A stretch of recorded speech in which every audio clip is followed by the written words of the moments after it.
বন্ধুরা আজকে দেখুন আম কাসুন্দি বানাবো, কিভাবে বানাই আপনারা দেখতে থাকুন। সাদা সরষে আর লাল সরষে একসঙ্গে গুঁড়ো করে নিয়েছি। হলুদ আর ঝালের জন্য একটু লঙ্কা গুঁড়ো নিয়েছি, তেল নিয়েছি। দেখুন আমি কীভাবে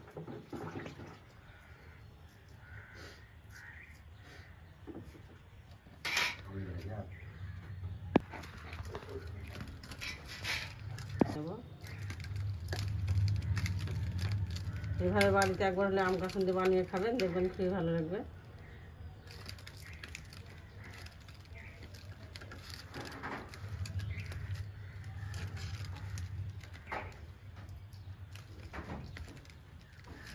এভাবে চটকে চটকে মেখে নেব,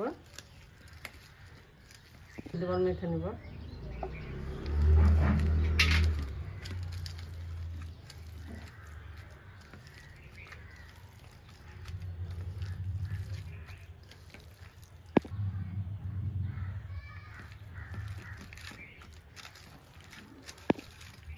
কাঁচের বয়ামে ভরে নেব। বয়াম নিয়েছি,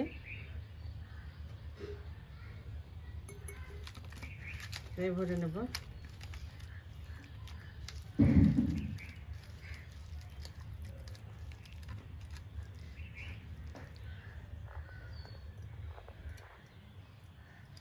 এভাবে বাড়িতে একবার হলে বানিয়ে খাবেন, দেখবেন খুবই ভালো লাগবে। একবার বানিয়ে নিলে অনেক দিন হয়ে যাবে, 1 বছর ভরে রাখতে পারবেন।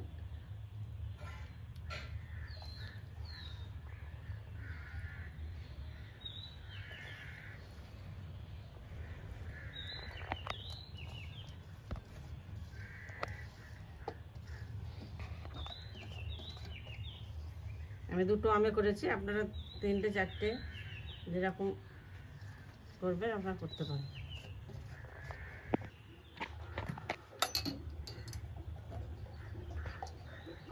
রেখে নেব। আম কাসুন্দিটা টক আমে বানাবে, অনেক দিন ভালো থাকবে। যত টক হবে তত ভালো।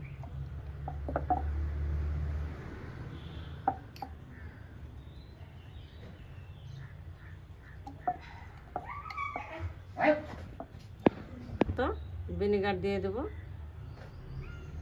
নষ্ট হয়ে যাবে না ভিনেগারটা দিয়ে দিলে।